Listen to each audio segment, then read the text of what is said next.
So back to editing our note. If we right click on the note again, we can do edit progress note. Yeah,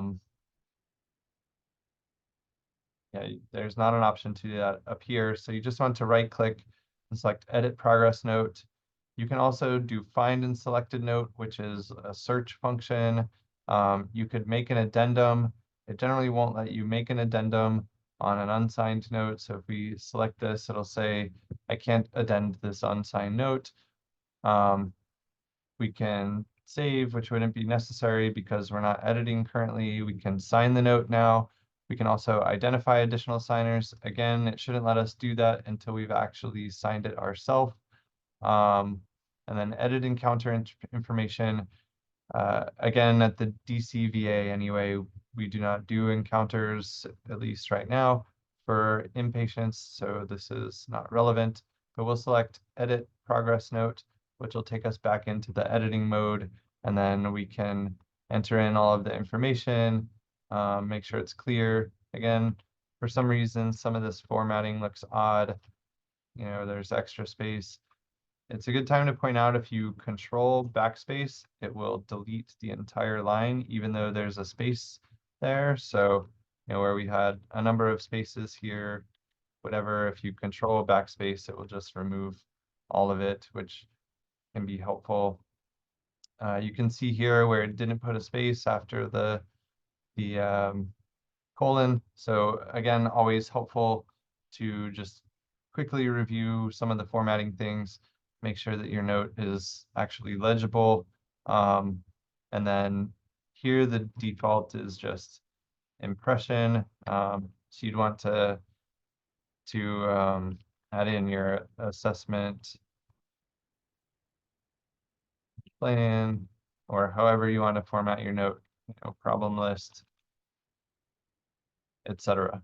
Then when you're done, you would select sign note now, which we can do again for the purposes of demonstration. And then it will go into the list as an entered note. So here you can see where other HMPs, it's showing up as an HMP.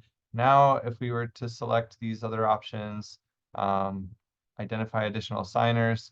So this is helpful if, say, we wanted to alert the patient's primary care physician that the patient is hospitalized and they have the HMP, we would search for that person here, which again, we don't need to read the names. Or if you wanted to change the cosigner, that is in this menu also. If we wanted to now make an addendum, we can right click and select make an addendum.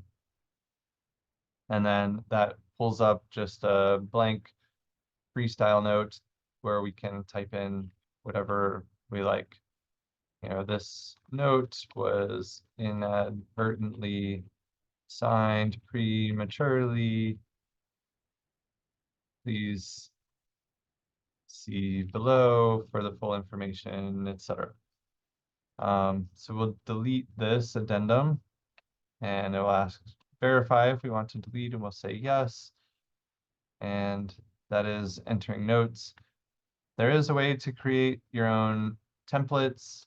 That's not necessary in our system. If you are in a different system and need or want to enter templates, there is more there where you can sort of create your own note template format where it inserts specific information for you. But we'll leave that to be discussed on an individual basis.